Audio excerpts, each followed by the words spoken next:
Hi there guys, what's going on? My name is Jelly Joe and today I am back with another video for you guys. Now, today we're doing something a little bit different than having a look at a game, which we would usually do on my channel, or carrying on my Prison Architect Let's Play. Today we're going to be looking at Mirillis Action. Now, a few months back I did a review on this. Now, back then I was using a really quite outdated version of Mirillis Action. I thought, since then, I've never actually paid for any of my recording software, like ever, and I'll admit to that straight off. And I thought, look, this software for me is the best I've ever used.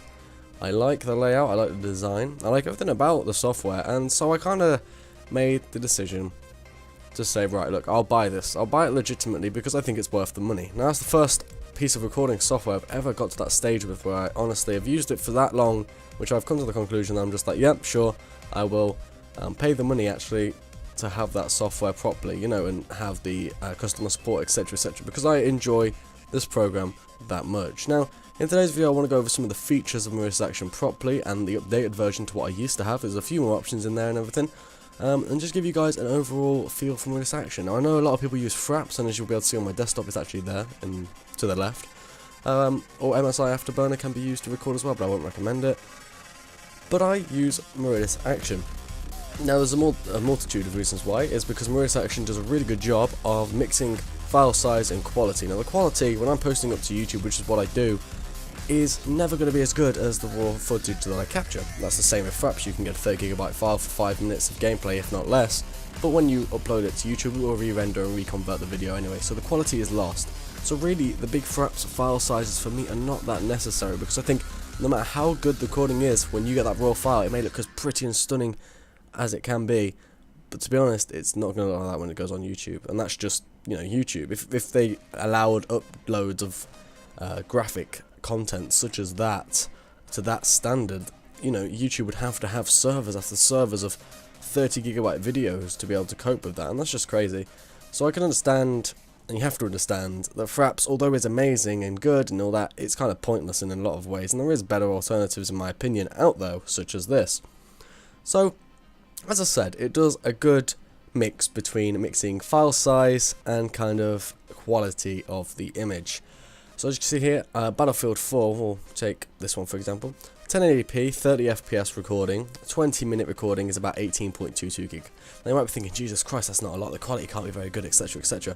Now you'd be surprised, the quality of these videos is actually really good. Now we'll go into quality in a little while because I'll actually show you some gameplay, but quickly whizzing through the features here, is we have the recording mode. We have games and applications, so if you want to record a game, you click that, edits whatever you want to edit here, and go straight in, and it should automatically detect when you have a game and record it. Desktop is actually what I'm using now, as you've probably seen, because I'm testing and showing you how it works and blah blah blah. And active desktop region, that could be really useful for recording things such as Happy Wheels, etc, because you can actually highlight a certain area on the screen and record that, and then obviously render it out. Obviously you've got some options here, so let's have a look at the options we've got. 1080p, 720p, 480p, 360 and 240, and original. The original is obviously 1080p, that's what I was recording anyway, for most games.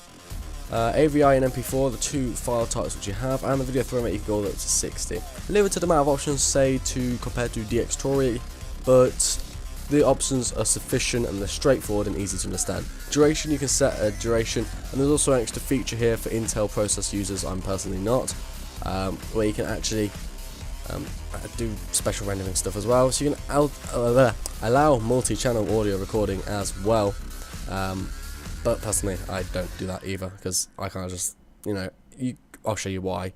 You can have 3 different main options: always record, do not record, and record on button down, so, you know, it's up to you what you want to do.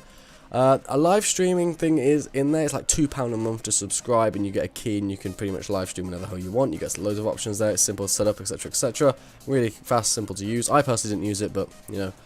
Audio recordings, you can record just audio if you want to do that. Benchmarking, I have done benchmarking. It usually opens in Excel, so you can see some of the FPS you got during a game. That's why I did a Battlefield 4. Some screenshots there. And settings tab. Now this is interesting. You've got a whole general settings. I won't go into those. Now, video record settings, you get video quality, you get high, normal, and low. That's all the options are, but you can see the difference, and the file sizes do represent that. I record on high. Input range, never really edited that.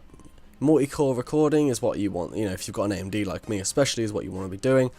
Record mouse cursor, yes. Visualize mouse cursor, blah, blah, blah. And you can actually use an overlay of graphics. So I have a JPEG there, which is a complete ass wipe of a fail, because when I was doing that, I thought, oh yeah, put that. Didn't render it as a PNG, which means that the background is transparent. So I ended up with a white thing for half an hour of doing my Prison Architect Let's Play, which failed miserably. So be careful when you're doing that. Make sure it's a PNG file and don't be retarded like me. Webcam, it's got webcam support now, so you can do all that yourself and you choose where you want it, and etc, etc. So that's really useful. Microphone, audio device, system input, and now this is my favourite feature of this, is the audio balance. As you turn your microphone sound up, the system sounds will go down, and it will do it so it kind of balances out. So if you want my microphone like it is now to be heard over whatever's playing in the background if I was playing a game, then obviously you could tweak that to kind of the right audio levels, which I really like. That's a feature that I think is absolutely fantastic personally. But some HUD there, so I can have my FPS counter in the corner there, which is a really good feature. It also shows how long you've been recording for, etc. It's also very important. You can export straight to YouTube if you want to as well, and then you just got hotkeys. So that's a bit of an overview of the program itself, Mirillis Action. So with that said, let's go straight into showing you what the gameplay actually looks like when recording with the Mirillis Action. Now remember, you're viewing this on YouTube, so pretty much it's going to be looking good, but you won't actually get to see what it, the raw file. That's just, a YouTube video.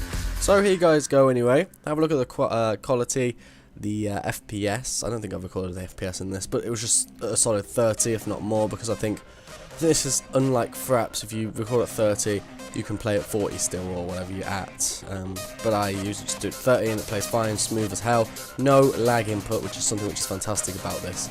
Okay, so here you guys go anyway, view the gameplay, hope you enjoy the rest of the video, and I definitely recommend getting Mirillis Action. Try it out, if you really like it, then honestly guys, this is the software that you probably want to be buying. So without further ado, I'll shut up now talking, and let you guys check out the program for yourselves. Don't forget to subscribe, like, and comment button.